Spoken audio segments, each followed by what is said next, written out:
CHGO White Sox post-game show, coming to you live from Studio B of our CHGO offices here in the West Loop of Chicago. I'm your host, Sean Anderson. Alongside me is Herb Lawrence. Hello. You can follow him at @Wall23. He's our CHGO White Sox community leader. You can follow me at Sean_W_Anderson. You can follow the show at CHGO _White Sox. We'll be joined later on from Guaranteed Rate Field by our CHGO White Sox beat writer, Vinnie Duber. We're being produced today by our good pal, Joey. Doesn't have a mic on, but he says hi to all of you. Hit that like button. Hit that subscribe. Thank you, Joey. Hit that subscribe button. We are here. We're CHGO Sports. We're here to serve you, the Chicago sports fans. We got shows covering the Blackhawks weekly. We got shows covering the Bulls weekly, Bears weekly, and Cubs shows going on in A right now. We're going on in B right now, so make sure you're not missing out on any of the great CHGO Sports content. Joey, why don't we ask Kevin Pillar what FAST means? You know, FAST was an acronym for something. Yep, for something. We don't know what it was. The White Sox are now 6-23. They lose to the Minnesota Twins 3-2. Herb, we both called losses in the pregame, not because we're trying to hate on this team, but just because it doesn't seem like they can get it done. And here's another one-run loss today. I mean, they almost have 4 times as many losses as they wins, so it's not, a hard thing to do that. But firstly, about that Kevin Pillar, is that from Foul Territory? Yes. Okay.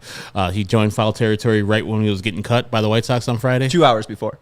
Amazing. And the VOD says, Kevin Pillar interview before DFA'd. Wow, that's It amazing. was fairly, at least from Pillar's standpoint, it was fairly positive from the White Sox. They were pretty clear with him on his role. I don't think that he felt like he was able to be the leader that he could have been. There were several moments where he said, "Oh, wait to put it off." Like, there's things that I could say, but I kind of want to see if the guys step up. I think that's the one thing, and we'll talk to Vinny about this later. Doesn't seem like Tommy Pham's waiting to do that. No. It seems like Tommy Pham's like, all right, you fuckers are doing shit wrong. Let's get this straight. And sorry, I know some people listen to this with their kids, so maybe I shouldn't be dropping F-bombs and S-bombs.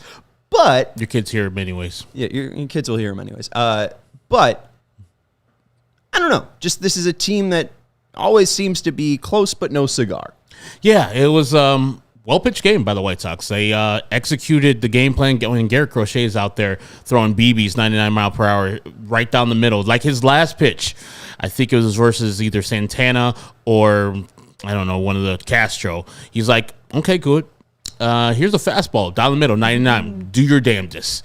And with the Minnesota Twins being so good at hitting fastballs, that's really brave. But Garrett Crochet has that F you, I don't care type of mentality today, and he was on his game. So I have no qualms about the White Sox losing this game. I mean, it's a 3-2 game. The qualm I would have is the lack of offense, but this is the lack of offense that we have seen for most of the 2024 season. So me harping on it would be just more of the same that I've already done.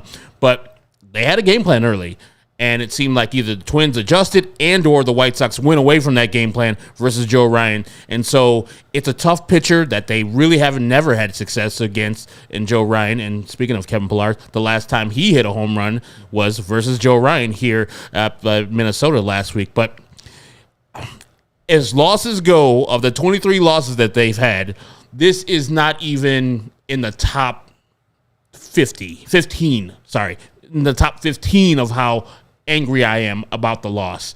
Yeah, not scoring runs is a common theme, but I thought they had played pretty well, and just, throwing to Byron Buxton with the 9th inning, I mean, what can you do? You have to pitch to him. Like, if you walk him there, he's stealing second, and then you get the RBI single from Kepler anyway. So what can you do? What's the worst loss, then? The worst loss? What loss has made you most angry? Out of the 23. Where was the one where they're up? No, the last week where you had Eric Fetty go up and shove in Minneapolis. The 23rd? Yeah, and then they just give up the booty late in that game.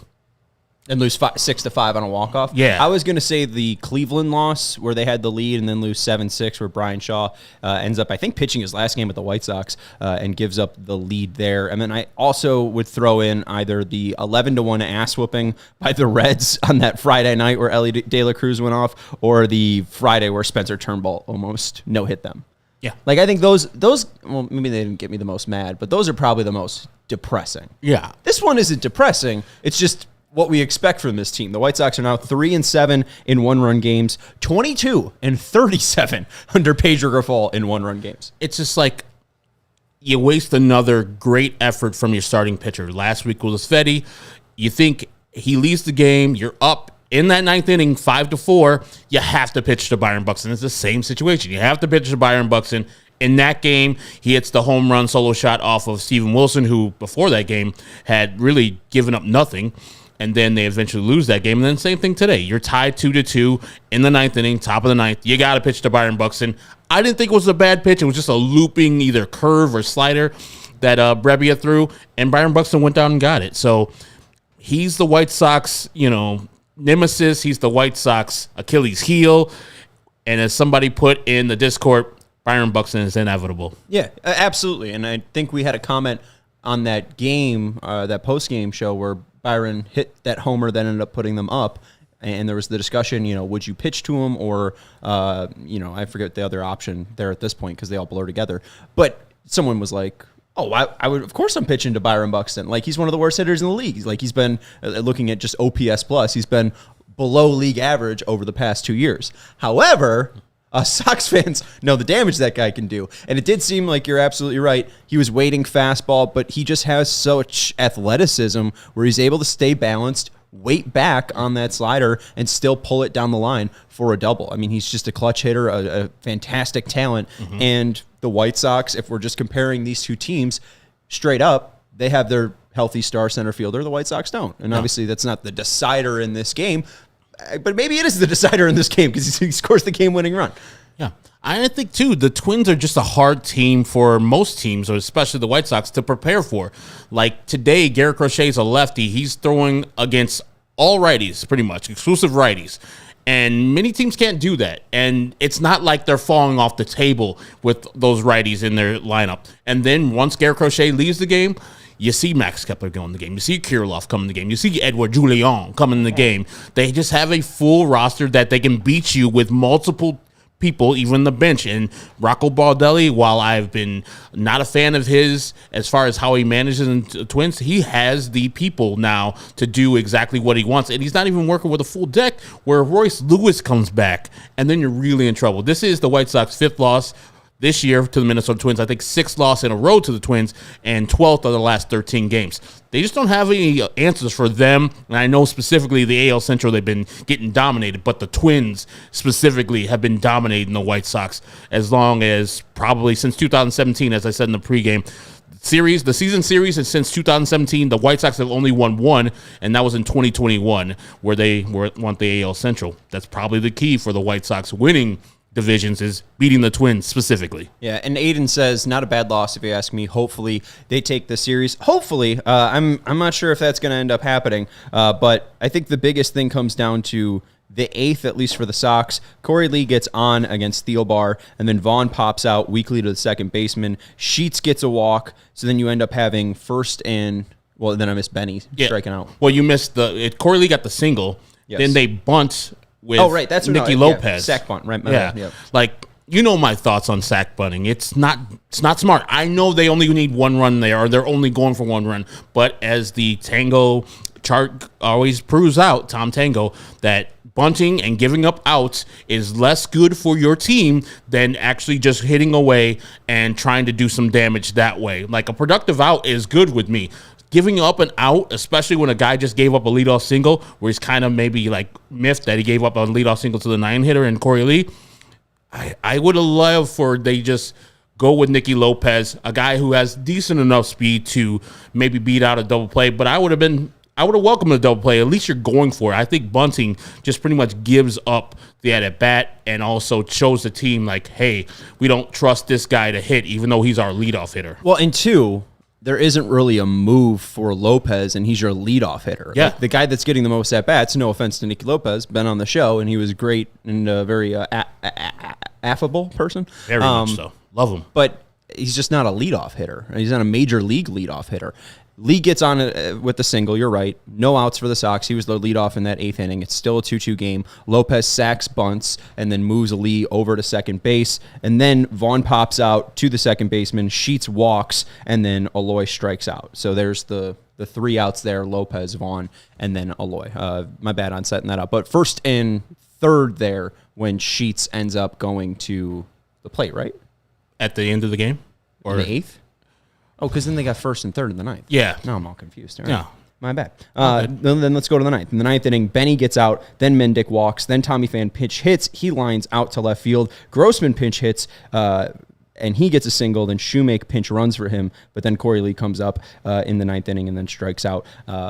It's just frustrating because you mentioned the White Sox hitting approach against Joe Ryan was decent to start the game, and then it ended up falling apart for them. And yeah, Jared, Yes, I would welcome the double play. That would mean that they were trying to get hits instead of giving up an out. Like, yeah, it's bad that the result is bad, but the process of you trying to get a hit and it happened to just be a double play, hey, man, sometimes that happens. The Sox are in a weird issue, too, just because even if you want the sack bunt there and you're fine with giving up an out, you have a lefty on the bump, and Lopez, one of your weaker hitters, who's getting another extra at-bat. There's no righty on the bench to take him out, though, right? Because there's no more Sosa. You have Martin Maldonado, and you had, I guess, Robbie Grossman as well, but there's no defensive replacement at all. You would have to do the Robbie Grossman bats for Nicky Lopez, and then you go to Braden Shoemake, who came in the game late for pinch running purposes in the 9th inning. So you would have to do that. It's a little harder, and I wouldn't have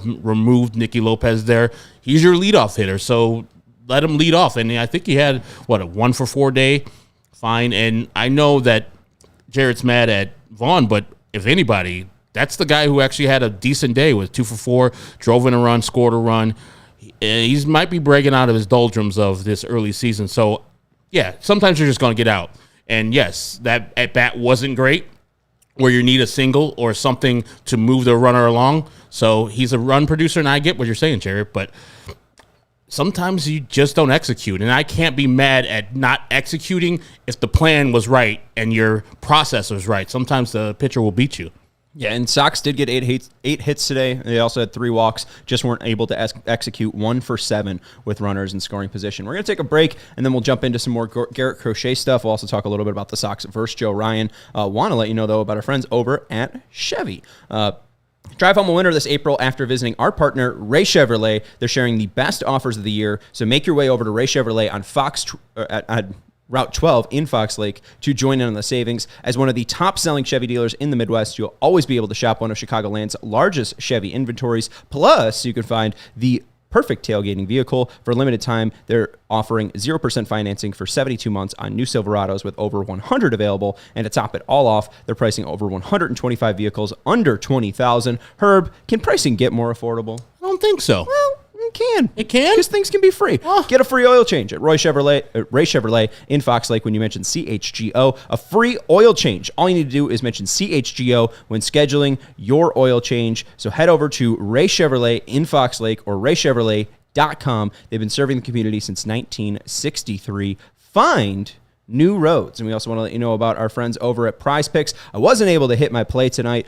Joe Ryan, I think, ended up kind of screwing me over. Garrett Crochet got 7 Ks, so he had more than, but I took more than on Joe Ryan, and he only had 3 strikeouts. So White Sox battling. Hey, look at that. White Sox were able to put balls in play, just not hard enough or missing enough defenders. But want to let you know about Prize Picks, the largest daily fantasy sports platform in North America. They're the easiest and most exciting way to play DFS. It's just you against the numbers. Instead of battling thousands of other players, including pros and sharks, you're battling yourself. Pick more than or less than on 2 to 6 player stat projections and watch the winnings roll in. I doubted the Sox a little bit, and that screwed me over on my pick. But if you picked right with less than on Joe Ryan strikeouts and more than on Garrett Crochet, you'd be walking home a winner. Spring training is over and baseball season is officially underway, so don't miss your chance to add your favorite players from the diamond into your Prize Pick entries, whether it's strikeouts, RBIs, or first inning runs. Take your pick of more than or less than and add them to your Prize Picks entry today, and they are very fun and easy to play. You can get your entries in less than 60 seconds. So go check out the fun at prizepicks.com/CHGO and use code CHGO for a first deposit match up to $100. That's prizepicks.com/CHGO and use code CHGO. Pick more, pick less. It's that easy. So let's go to the Sox against Joe Ryan. The Sox were able to barrage Joe Ryan early. Lopez got a first pitch hit. Then Andrew Vaughn was able to work a 3-2 count and got a fastball inside. They ended up pulling for a double and scoring Nicky Lopez. And then the next batter up, Gavin Sheets attacks a first pitch fastball for a single. But then we saw a switch up from Joe Ryan. When Eloy came up, he saw a slider, splitter, and then ended up, I think, grounding out into a double play. Yep. And then Benny scored, though. Yeah, run scored. And then Benny came up, saw splitter, four-seam splitter, and he ended up grounding out. And it seemed like after that single by Sheets, Ryan was able to change up his game plan. The Sox really weren't able to change up their game plan and get to Joe Ryan. No, not at all. And it looked like he had a concerted effort, like, okay, I see what they're doing. And then right when that hit happened for Gavin Sheets, 104 miles per hour, he's like, yeah, they're seeing me way too well, and they're crushing this first pitch fastball. There must have been a game plan for the Minnesota Twins to get first pitch strike against the White Sox because they don't really swing at a lot of first pitch strikes. So you got 96.4 off of the bat of Nicky Lopez to start the game. You know, Nicky likes to work these counts, especially since he's been a leadoff hitter, and then you get that rocket by Andrew Vaughn, like 111 miles per hour off the bat. Good battle, 3-2 to Joe Ryan, and got that double. And then, when he changed it up to Eloy, who did not have a great game, the double play right there, struck out two more times, and then Andrew Benintendi with a weak contact to get out of that first inning. I was like, okay, we got Joe Ryan figured out. Like, we got 2 runs out of the first inning. It's very unusual, especially to start the game, for the White Sox to have 2 runs in that first inning. So we're good for it, and we're attacking him, and we're doing exactly what our game plan was. So it's good to see that they had a game plan and they attacked it. Now the next phase is keeping the same mentality of having a game plan and then having the adjust there for when Joe Ryan or whatever pitcher inevitably changes his process to stop throwing you first pitch strikes or stop throwing you fastballs in the zone. Yeah.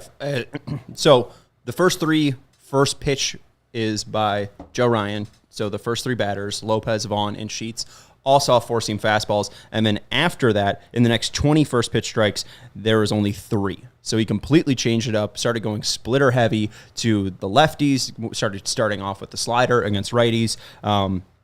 It's disappointing just because it seems like when the Twins have a game plan, they're still able to stick into that game plan. As I throw my pen, it's fine. Leave it. Don't need it. It's fine. It seems like the Twins are still able to stick to their game plan and not be thrown off. The White Sox game plan was really, all right, he's going to throw fastballs first pitch. Yeah. Well, then what's your next move, right? Like, Joe Ryan got hit, and he had a game plan and learned how to take that hit and deal with it and get through and was able to pitch 6 innings. The White Sox really just didn't have that answer. I'll give the team credit. Again, 8 hits, 3 walks. It seems like they've been doing a better job of discerning what is a strike and what isn't a strike. It seems like their chase rate's down, but with the lack of talent on this team, their chase rate is down and their talent's down. So it's just a lack of driving balls, the lack of getting a Carlos Santana home run. You're really just reliant on Gavin Sheets or Eloy Jimenez going deep, and anything else is a cherry on top. And I mean, there's been several games where you get homers from Pilar and Corey Lee, and you're not able to win. So it's at some point, someone's just got to hit the damn ball. And I guess Vaughn hit the damn ball, but he only did it twice, and he needed him in the 8th inning. I mean, he scored that 1 run. The 1 run, Nicky Lopez, the double was good, but you need more, as you said. More is needed because this White Sox team, for all the fast talk, is pretty much station to station. And as you were talking about, they don't hit home runs. They're 29th in the league, and home runs hit. So to produce runs, they need to produce runs like they did where they're double stealing, where they're doing things where it's a hit and run. Maybe if you want to bunt, do these things for hits instead of sacrifice bunts. They need to find their offense via other ways than the long ball because they're not getting it right now. And after that, you said Joe Ryan adjusted, and he knew that they weren't going to take him deep anymore. They weren't going to hit him hard anymore, and that was pretty much ball game for Joe Ryan in his time that he was pitching versus the White Sox. Now, he didn't strike him out a lot, and that's probably a product of them ambushing him in the front of the game and him adjusting to just, hey, let me just get soft contact because I know these guys are not going to take me deep. And so that's what you have to do. You pitch to the score. You pitch to the team that you're actually playing. That's a good outing right there by Joe Ryan, getting rocked early and then adjusting to what happens later on. Yeah, and then it sucks the Southside Monday jerseys didn't help him out. First time we've seen the Southside jerseys, looks City so sweet. Connect jerseys, and they look different. Crochet's name was a lot bigger than the other jerseys. I think they snuck out those 2023 versions and put those on. They aren't wearing the new ones. Who's going to stop them? not MLB. They threw Nike under the bus. What are they going to do? Sue them or say, hey, you shouldn't be wearing them? Like, you guys just told Nike they have to change the uniforms. So, yeah, I'm going to wear my old ones. And they look sharp as hell. I like them. Yeah, we will have some video from Garrett Crochet in a second. We do have some questions in the chat, and then I'll go to some Garrett Crochet talk. Our guy, Victor Von Doom, saying, is Johan Duran injured? I thought he was the closer. Per Do Hoang Park of, I believe, The Athletic. I could be wrong on that. I didn't write that down. Johan Duran is in Chicago and will likely be activated tomorrow. So if you missed his 103-mile-per-hour sinkers and his splinker at 102, Johan Duran will be back. And shout out to Kevin, too, who said he stopped by the Whistle, our place from opening day last year. They're still talking about us, Herb, because we're so friendly. Love that place. So and there was somebody else asking a question. Do you guys think that Pedro should have left Kopech in to face Buxton? That was Chris Gamble. I looked up the stats. John Brebbia, before this, short sample size, had 0 for 2 versus Buxton. Buxton was 0 for 2 versus him with 2 strikeouts. And I think Michael Kopech Byron Buxton was 3 for 9 versus Kopech with no home runs and just a couple singles and doubles. Yeah, I don't really want to second guess it too much because Kopech threw 16 pitches, and they've talked about wanting him to be more in a normal role. So I'm fine with him going up and facing 1, 2, 3. I guess did they ended up getting to the 5th guy? Because no, they went 1, 2, 3. Yeah. He got Correa with that nasty K and went 1, 2, 3, 16 pitches, but he was going it's averaged 100 miles per hour on his fastball. Like, I think they said, get us out of this inning. Yeah. I don't think it's too much. I think it's kind of second guessing there. And I like how Pedro went with him in the 8th inning when they were going 1, 2, 3, as you were talking about, Sean. Like, that's the best part of their lineup. You need your best reliever out there, and Kopech was on one today. He topped out at 101, but he was feeling it the whole night long. And like you were talking about with that wicked slider to just freeze Carlos Correa. It's like, man, I just came back from the IL, and this is how you treat me? Filthy 101 on the black, and then a 92-mile-per-hour slider at his knees. Oh, my goodness. Brutal. Just filthy. Like, for all the crap I give Pedro Grifol, today it won't be a lot. I'll be questioning him, and when Vinny comes on with us, I'll be questioning some things, but it won't be like, hey, Pedro had a bad strategic game. I just thought the offense didn't work out today, and I don't think any of it was Pedro's fault necessarily, except for the sacrifice bunt. And Kevin bringing up middle relief was good. I wonder how much Brebbia has gone in the 9th in his career. They thought of him as a guy that could be high leveraged. He's finished 69 games, nice, in his career. He's also had 2 saves, so he hasn't really been a closer per types, but this wasn't a save situation. No. And the option was either keep Kopech in, which I would have been fine with, because, hey, I'm fine with him throwing 103. Let's just watch that all day long. I mean, he's supposed to be a multi-inning guy anyway, so I have no qualms with him coming back, and I have no qualms with Pedro taking him out. Well, and then the idea, too, I think, Brebbia versus Baroa, I think it's a pretty first tough welcome to the major leagues kid, go face Byron Buxton. But I think if you're Pedro in that situation, you're likely hoping, at worst, Brebbia keeps the game tied, Sox aren't able to score, and you have a 10th inning. And I think Brioa is a better guy with a ghost runner because he has such nasty stuff and can get swing and misses. So I think that was likely the thought process there, was trust Brebbia in a bigger situation where you're going to face Buxton, and then that way Baroa, even if he has a bad game, you could say, oh, well, it was unearned because that guy starts on second base and it's not really your fault, and you're also going for the swing and miss there. So I think it was the right move. At the end of the day, though, I mean, the 8th inning and 9th inning, they had guys on second base and third base and the ability to score, and they didn't capitalize. I mean, that's the biggest issue. And I know he struggled today, but getting 5 outs with the stuff that Brad Keller had is nothing short of a miracle. That man was everywhere and not everywhere where it needs to be. Power changeup, though, 92, 93. I was like, oh, where was this? I'd never seen this before out of Mr. Keller, but not enough separation for my liking from his four-seam fastball, which is at 95, 96. So he was just everywhere, and that's to be expected because he didn't really have a spring training, and this is his first major league appearance for the White Sox. So while not great, he got outs. He got the 5 outs. Should have had 6 if the error wasn't made by Danny Mendick, which is a great play on the front end where he gloved it, but then short-armed the throw, and then Vaughn couldn't do the short hop. Well, and Keller, too, a very interesting guy that has started mostly in his career. 151 games, 114 of those starts back in 2022. 22 games started, 35 games total, and then 2023, 9 games started out of 11 appeared in. I don't really think that this is a big guy that's used to coming out of the bullpen. No. So I don't know. I think it was interesting that they really wanted him to get a bullpen appearance. Yeah. I know he was supposed to start on Monday, but like in Charlotte, but now where does he fit into the rotation? I think that's going to be an interesting part that we talk with Vinnie Duber later on. We're going to take a break. We're going to go to some Garrett Crochet video, and then we'll break down the big hooks start against the Minnesota Twins. Keller, too,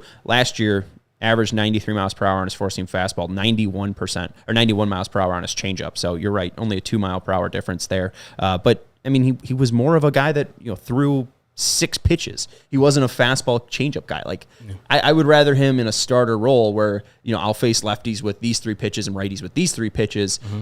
Gives you options, I guess, out of a bullpen role. But I would rather see him in a starter role, giving us 5. But we'll see. Anyways, Herb, you want to let people know about Leinenkugel?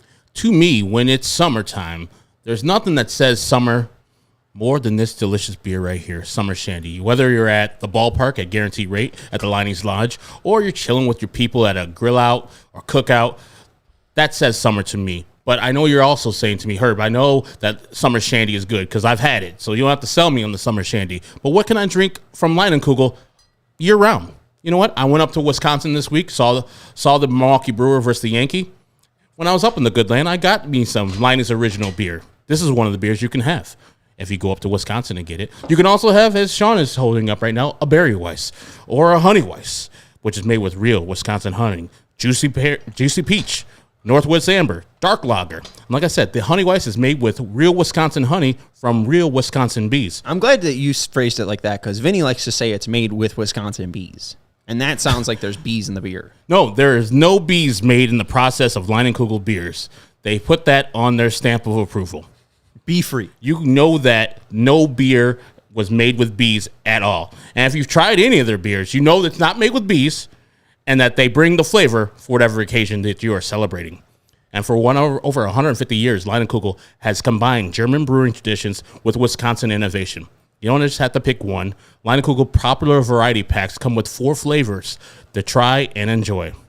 Flavor life's simple moments with Leinenkugels, the official craft beer of Chicago White Sox. Go to Liney.com/CHGO to find delivery options near you. That's LEINIE.com/CHGO. Or pick up Leinenkugel pretty much anywhere that they sell beer. Leinenkugel's flavor of the moment. Celebrate responsibly. The Jacob Leinenkugel Brewing Company, Chippewa Falls, yes, Mercy. Jacob Breinenhugel. I always say it like Jacob Leinenkugel Brewing Company. Jacob Leinenkugel Brewing Company. Jacob Leinenkugel Brewing Company. There you go. I got it now. Also want to let you know about our friends over at CD1 Price Cleaners. They have low prices that customers will save over 30% on their dry cleaning bill by switching over to CD1 Price Cleaners. Oh, word. It's just one price, Herb. No matter what it is, whatever type garment it is, even for sports jerseys, CD1 Price Cleaners offers the same one low price. Other cleaners charge a different price for every garment type. Plus, they have upcharges, and you may pay a different price each time you visit, not with our friends over at CD1 Price Cleaners. And CD1 Price Cleaners also offers a fast turnaround. Other cleaners will have your stuff ready in 2 to 4 days. Not with CD1 Price Cleaners. They'll have it either the same day or the next day, and you'll get a text alert when those are ready, and you can go pick them up over at the nearest CD1 Price Cleaners by you. And they offer a wide variety of services like dry cleaning. They'll wash and fold your laundry. They'll wash those pesky, huge blankets and comforters. They'll tailor and alter your clothing, and they offer cleaning of leather goods and area rugs. So go visit chgo.cd1.com. The link is in the description. That's chgo.cdone.com. That link is in the description. And once you're there, you can pick from an in-store coupon or online pickup and delivery coupon options. Thank you to our friends over at CD1 Price Cleaner, chgo.cdone.com. I heard the jingle. That means Vinnie Duber is ready and waiting. But before we go to Guaranteed Rate Field, let's go to Guaranteed Rate Field and the video that Vinnie shot of Garrett Crochet's post-game press conference. And I will do a little dance, and I will wait. Love. I thought it was Get ready. down tonight. My bad. Get down tonight. You doing that dance? I feel like it took me a minute to get going. I feel like giving up the homer kind of flipped the switch for me. And then I felt like I was kind of on autopilot for the rest of the game. Yeah, it looked like your stuff was playing well. Yeah. It was tough to give up another homer on that honey hole slider that I've been talking about. Was trying to go backdoor and just pulled it. How did it kind of flip the switch for you? You said that from that point on. Yeah, definitely. I've been kind of trying to be an even kill guy, but like and I think internally I was riding that line a little bit too much. I think that there's times when you got to pitch angry. Hell, I talked about it in KC, and after the homer happened, it was really locked me back in.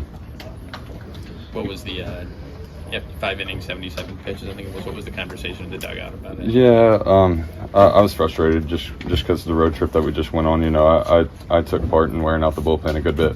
So I felt like today was a good chance for me to save them. I had a long second, but I was able to be efficient after that, and that was kind of what was going on in my mind was, it's time that I do my part and I get through 6. So I just really wanted to, but I feel like they were just looking out for my best interest. That was kind of Ethan and Pedro's side. Was just it's a long season, so let's make sure that we make every start that we can.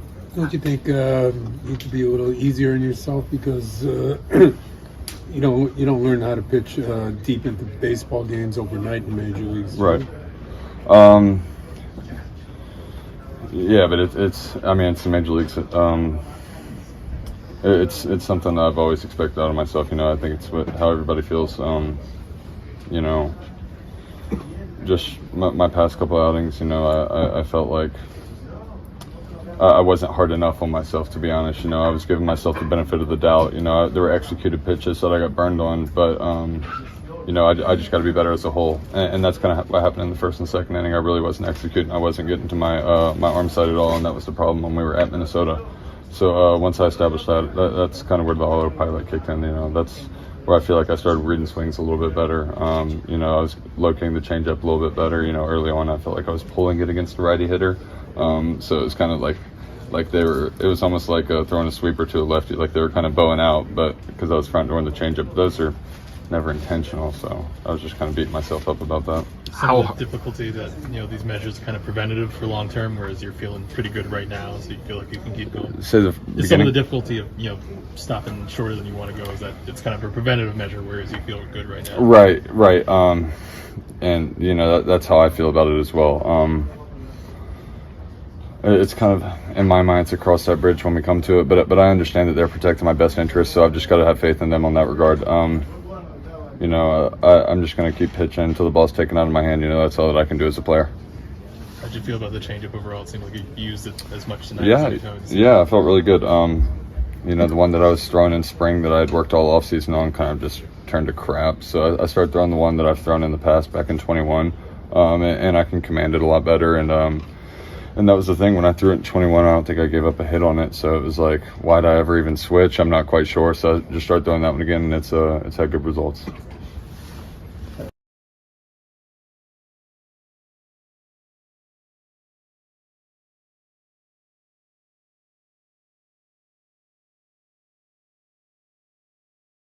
Hey, we're back. That was Garrett Crochet. I did hear the chime, so let's welcome in Vinnie Duber as well, our CHGO White Sox beat writer who filmed that video for us. Vin, what was your biggest takeaway from chatting with Garrett Crochet? Yeah, listen, it's something that we've been asking kind of all year, right? The three of us are like, what's the plan? What are they going to do with this guy who's never thrown a lot of innings in a single season before? How are they going to do it? You're seeing it in action. And Garrett Crochet, in the moment, at least, not too happy about it, right? This is a guy who's a competitor, who's got the utmost confidence, as we've seen from him since spring training, that he is going to be able to do this starting pitching job and do it well.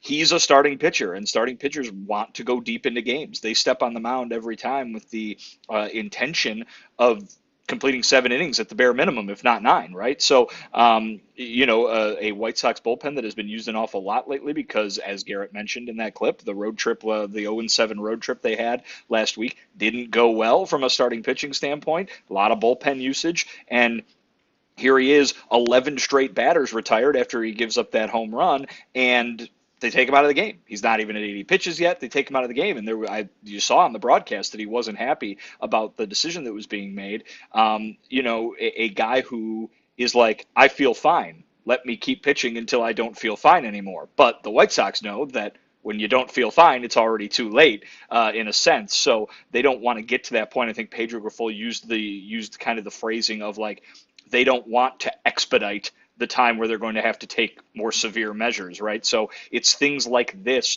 that are going to be that way of kind of limiting his, workload, for lack of a better term. And it doesn't mean that Garrett Crochet has to be happy about it, but certainly after the fact, he acknowledged that it was kind of being done for a reason, for good reason, to keep him healthy and keep him fresh. I guess the good news is, so far, there hasn't really been any discussion that he isn't feeling that good, right? I mean, every time you ask him, he says he feels fine. His body's recovering the way he wants. And so, as James phrased it in the question there, these are kind of preventative moves by the White Sox to make sure that he is able to pitch like this as deep into this season as he possibly can. Before Herbie gets to his first question, I just want to set up Crochet's night. 5 innings pitched, 2 hits, 1 walk, 7 Ks, and then, as Vinny mentioned, 11 straight retired. His first inning, he threw 15 pitches. Second inning, he threw 25 pitches. Third inning, and he started going on autopilot, 10 pitches. Fourth inning, he had 9 pitches, and then in the 5th inning, he had 18. Still went 1, 2, 3, and finished at 76 or 77. I have 77. I think Vinny tweeted out 76. The 76, 77 range.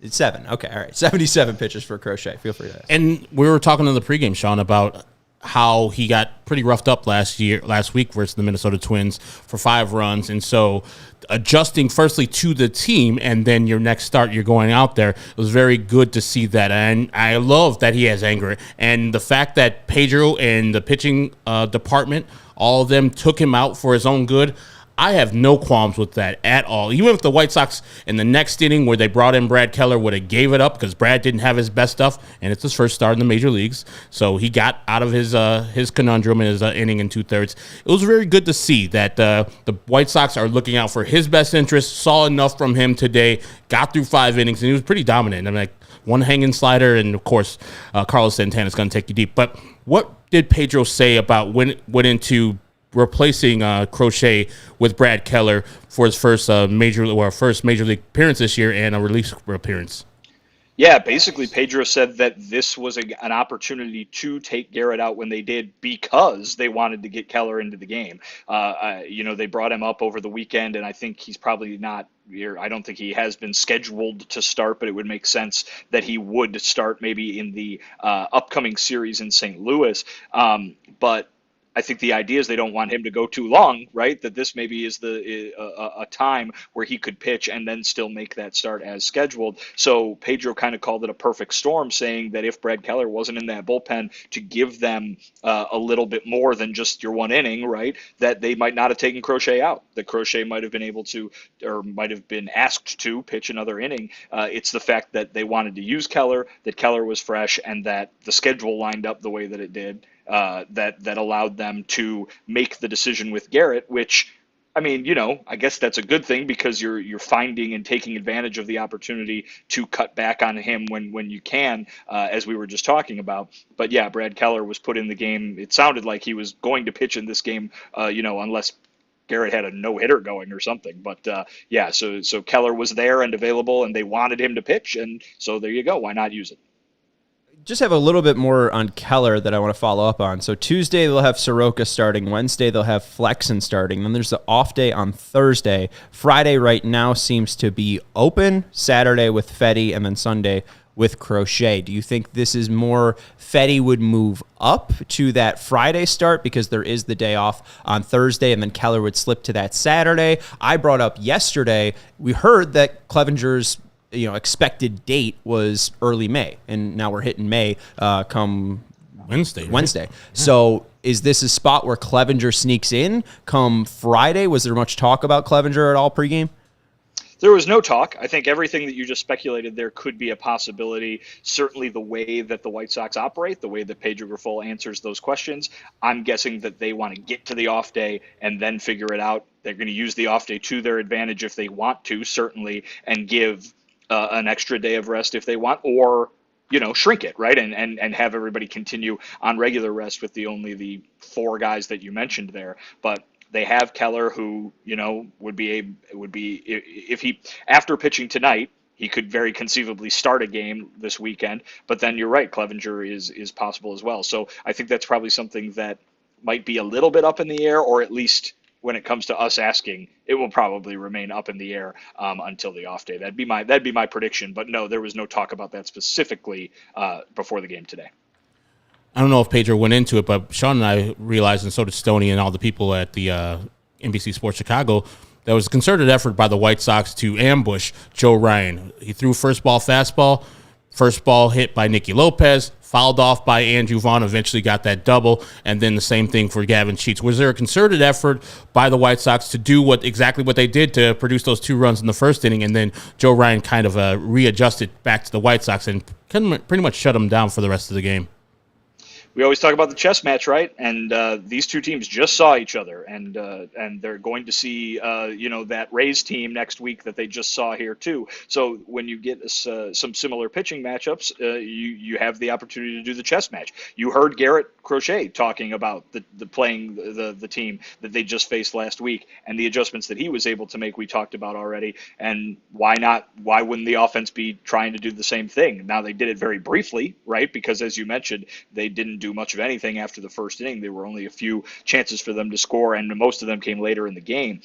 Pedro was a little disappointed that they didn't get more in that first inning, even though it was just by the time Gavin came up, or by the time Gavin had hit that single, it was a run scoring double play from Eloy. I don't know how many more base runners there would have been, but he was mad that they didn't get more, probably for what you were saying, right? That the game plan was working there, and they were getting to Joe Ryan, and then Eloy, gets the 2 outs, clears the bases, and it's kind of a chance to reset for Ryan. So, the chess match is ongoing all the time, and they had some success, but they weren't able to replicate that after that first inning. I think I have one more chess match question, then I can go back to Crochet and his performance today. Did Pedro talk about the decision to go to Brebbia in the 9th? We talked about, hey, do you let Kopech go and face Buxton to start off the 9th? We also kind of felt like it was a little bit of second guessing to bring that up, but we also saw Prelander Baroa warming up in the 9th inning. Was there any discussion from Pedro on why he went to Brebbia over keeping Kopech out for one more batter or bringing in Prelander Baroa? So we didn't ask about the pitching decisions, more so just pitching to Buxton, right? And he said that, I kind of was getting at Herb, what you always ask, and you're always talking about why don't you just walk him every time he comes up there. Pedro used the phrase, he's the leadoff man, there's nowhere to put him, so there's that. But the idea that Brebbia came in, I mean, listen, this is a guy who obviously is paid to be one of their best relievers and supposed to be effective. Corey Lee said he liked the pitch that Brebbia threw, and he just wanted it just – Buxton did a good job of hitting it, which Buxton's done a good job of hitting pitches a lot against the White Sox. But I think if I had to guess, when you look at Kopech and why he maybe didn't stay in, I'd say the score, right? It was a tie game. Obviously, we've seen Pedro use Kopech for multiple innings when the White Sox have had a lead, and try to get that 2-inning save that he's had once, and I think has tried for a couple other times. But I think here with the idea being that the game was still tied, I'm not sure he wanted to burn his closer necessarily or his best reliever. Obviously, Kopech was very good in his 1, 2, 3, 8th inning. You would like to imagine that he would be available again tomorrow after going through a weekend and a road trip in which they had to use so many relievers so often. Probably keeping the workload to as small as possible with as many of those guys as possible is probably on Pedro's mind. That would be my guess. No, you said that Pedro was kind of angry that they didn't score more runs in that first inning. But as I said earlier in the show, like, this game, as losses go, is not the worst. Like, they pitched well for the most part. I'm not even mad at Brebbia, like you were just talking about. That pitch, you got to give credit to Byron Buxton more there, and then less, blame for Pedro putting in Brebbia or Brebbia throwing the pitch. But what was the locker room like? Like, I know they're mad after most losses or sad or sullen, but they just came off a good series this weekend where they got some hope. Tommy Pham didn't play today, but I think, this team is a little bit different than the one that, was in Minnesota last week. So is the mood different from what you last were in the clubhouse, even though I know you were in the clubhouse on Friday? Is it different when Tommy Pham's in there? I wouldn't say it's too different, and I think that kind of speaks to what I wrote about today in the newsletter. I talked to Nicky Lopez last week, and it has seemed to me that, and I know people don't really like to hear this when the team's record is what it is, but it has seemed to me that if you're looking for an area of progress on this team, it can be that clubhouse. I think that this team is vastly more able to, or vastly better built to handle this kind of record than the one from a year ago, right? I mean, we even had Pedro even said to me in an interview, over the last year, that the team wasn't able to bounce back from that 8-21 April a year ago, right? That it beat them down. And we talked so often the last 2 years to this team about how nobody was having any fun, and they needed to find fun where they could find it because it wasn't coming because the losses were so bad.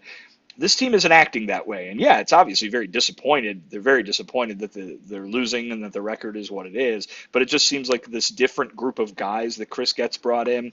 Go ahead and criticize it for not hitting, for not being as good defensively as you thought it was going to be, for not, having the fundamentals down as well as they were advertised to. But the kind of the spirit of this group is different and better, and I think that that is a strength right now. Again, it sounds weird to say that when their record is what it is, but if you're looking for progress, if you're upset that you haven't seen progress in some of the areas you were expecting to see progress in, this is an area that I know you guys can't see because you're not in there, but I am telling you from being in there that it is an area. And I think some of the quotes that Nicky Lopez had were really kind of illustrated that. I talked to Andrew Benintendi today. He kind of echoed some of the same thing. These guys are hanging out together. These guys like each other, kind of thing. Like, nobody's kind of going off into their separate corners because they're all mad that things aren't going well. So I don't think I necessarily noticed things being different today versus Friday. You know what I mean? Coming off the 3 wins versus coming off that horrible road trip. And I think that probably speaks to the fact that things were okay on that front. Granted, it doesn't get you any wins, and so people don't have to care about it, but it is something that they focused on, right? That Chris talked about wanting to improve, and it does seem like there has been progress there. Vinny, what went into, I don't know if Pedro spoke about this before the game, him batting Andrew Vaughn in the 2-hole, a guy who was hitting 175 before this game started. It worked out. The results were good. 2 for 4, scored a run, drove in a run. Did Pedro speak about that either pre or post game about Andrew Vaughn and maybe trying to get him going by putting him in the 2 spot? I mean, he spoke about that in the past. I think we've seen Vaughn in the 2-hole multiple times. I don't think this was the first time this year that he's been there. But yeah, that is an area, that is a spot in the lineup where it's like, try to get you going, right? I mean, you've got a guy in front of you, presumably the leadoff man who the manager is confident is going to go ahead and get on base, and you saw Nicky Lopez do that in the first inning, providing a chance, providing an opportunity, right? So I think Vaughn has obviously been slow to break out of this funk that he's in to start the year, but that is a part of the strategy that at times can be keep putting guys back in those important spots, not dropping them down to the lineup as like punishment for not doing well, right? At the same time, you got to remember what this lineup looks like right now. There's still no Yohan Moncada. There's still no Luis Robert Jr. And today there was no Tommy Pham, right? He wanted to rest Tommy after a guy who didn't have a spring training, as Pedro put it, ran really hard and does everything at 100% over the last 3 days in the major leagues. So he wanted to give him a bit of a blow today. But, Andrew Vaughn is supposed to be one of the best hitters on this team, or one of the more reliable hitters on this team. And then on top of that, you take Moncada and Robert out of there. he's kind of the guy that you want in that top half of the lineup, even though the results haven't been what they are. So listen, you didn't see him do anything severe with Andrew Benintendi, and now he's coming around a little bit. Andrew Vaughn is probably getting the same treatment, and I don't think you can, say we're going to take any more radical approaches than that before you've even gotten to May 1st. So I think that you'll continue to see Andrew Vaughn in quote-unquote important spots in this batting order. Make sure you check out Vinnie's White Sox Weekly up at allchgo.com. He also posted an article from today about how Tommy Pham fits into the White Sox outfield and that puzzle that features Rafael Ortega and Andrew Benintendi and Gavin Sheets. Anyone else on the roster going to be thrown out in the outfield that we need to know of? Andrew Vaughn, the return? I don't think Andrew Vaughn. I think you'd probably have a better chance of seeing Danny Mendick out there. Not that you will, but I think he's played outfield in his big league career, at least an inning or two. But remember, the kind of the point of that story was like Robert's going to come back in a couple of weeks, in a few weeks, maybe by mid-May. That's the hope that the White Sox have. What's going to happen then? Question mark, right? They just sent Dominic Fletcher, who was supposed to be their everyday right fielder, down to the minors. Oscar Colas is still down in the minors. There's a lot of wrinkles to the outfield all of a sudden, and it's going to be interesting what it looks like when Robert comes back. It's going to be interesting what it looks like when after the trade deadline, right? If the Tommy Pham experiment works out, you'd have to imagine that he won't be here past the beginning of August. But also, you got Gavin Sheets continuing to hit well. You know what I mean? Is if his start kind of doesn't slow down, Pedro's going to have a real question on his hand of how to get Robert and Pham and Sheets and Aloy and Vaughn all in the lineup at the same time. So we're going to find out what it looks like. And then, like I said, the guy who you thought was going to be the potential long-term piece in that in right field is playing at Charlotte right now. So there's a lot of things that go into the outfield right now. I'm just going to throw this out here. Nicky Lopez bats lefty. Tony La Russa is still in the organization. Okay. Platoon at second base with Andrew Vaughn and Nicky Lopez?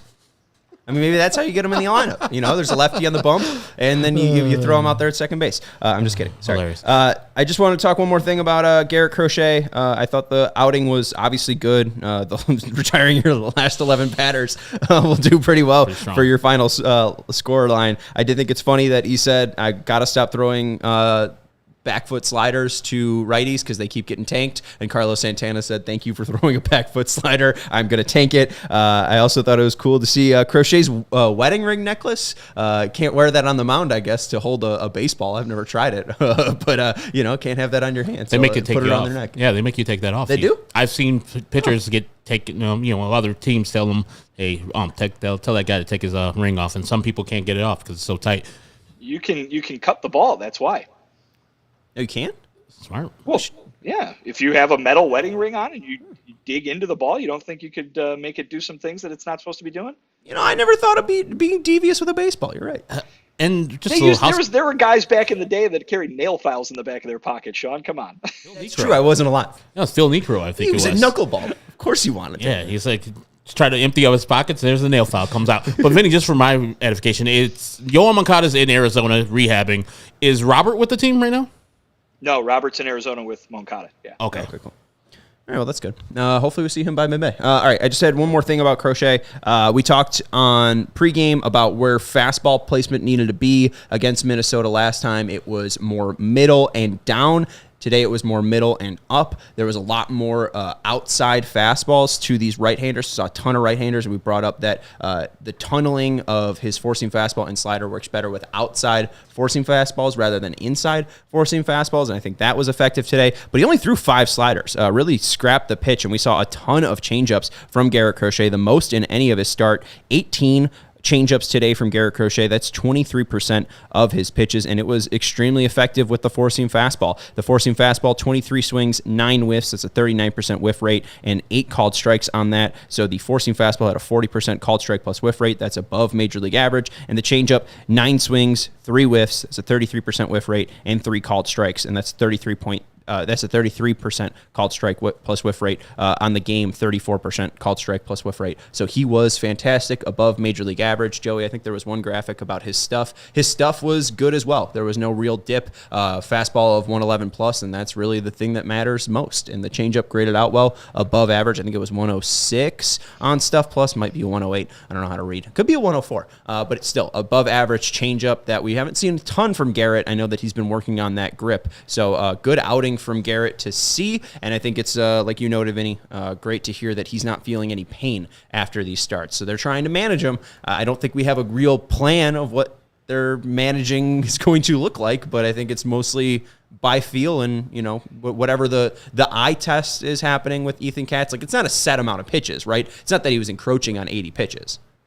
Correct. Yeah. And I think the idea is just, days like today, when you can take him out, you maybe just bought him another start down the road. Right. And I think that's the idea, is that this is, and I've been saying this for weeks now, I think it's going to be micro, which is kind of hard to say, but micro management, on a micro basis, game to game, inning to inning, rather than a macro, okay, we got this number, and when he hits that number, he's gone. I think the idea is that they want to make sure that he's feeling good first and foremost, but as long as he keeps feeling good, then this is the way to do it. It's to chop off an inning here, chop off 2 innings there, and all of a sudden you've stockpiled maybe innings that he can throw toward the end of the season, or at least in the second half. So I don't expect him to get shut down at any point the way that they're doing this, but I do expect to have nights like tonight where he's not happy that he has to come out of the game. Absolutely, and it's just important that he's encroaching on that career high. I mean, he's now at 34 innings pitched this year, and the career high in his major league career is 54. So obviously that's been stretched out, and that was, go sit down, we'll throw you for an inning. But we'll see how his body holds up as he approaches that career high number. Anything else from the ballpark you wanted to share? Did you see a lot of good dogs? Yeah, they were all on the outfield, obviously, so I didn't get it up close and personal, but they do the little parade around the warning track before the game, and so there were a lot of people stopping. There were some folks in the press box that were watching the parade and being like, uh-oh, don't let them on the grass. Roger's not going to be happy about the dogs being on the grass. So hopefully there were no problems that the Sodfather needed to deal with. Yeah, fingers crossed. I think that Byron Bucks. Yeah, I'm not even going to make the joke. Anyways, that's going to do it Vinny, for. Vinny, I actually have a question for you. It's Joey. Yes, Joey here, more of a Cubs guy, but so I'm learning. So I saw this thing about the campfire milkshake. Is that new or controversial, or what has the reception to that item been? Do Sean or Herb want to take this one? Well, no. So the real reason I'm asking is because you have had one, and I'm curious what you would rate it out of 10. That's because I see it, the looks of it, it looks very good, and I might have to venture down to guaranteed rate to try a campfire milkshake soon. This is not meant in a negative way, but it definitely looks better than it is. You know what I mean? I'm not trying to knock the taste of the milkshake. It's a visually appealing. It was. I have a feeling it was constructed for Instagram. And in that regard, it has been a wild success, correct? Commercials, too. It's got its own commercial. Listen, it tastes good. I'm not trying to knock it. It tastes good. Would I rather go to, Portillo's for, a big one in the styrofoam? Yeah, probably. Margie's Candies. Yeah, and you're paying $6. That's $16. Right. I just had to. But I would be remiss if I didn't ask, so. I appreciate it. But listen, I don't want to discourage anybody. If you want to come down just to try it, please, by all means, because it is a unique ballpark item.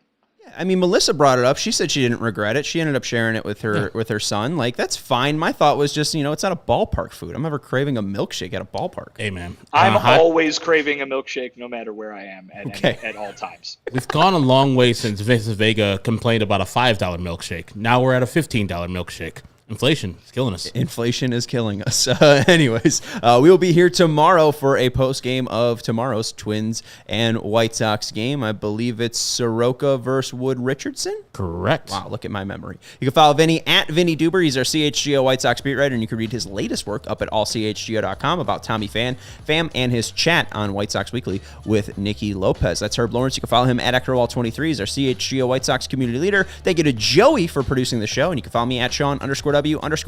We will talk to you tomorrow. Goodbye. We all silly like the mayor.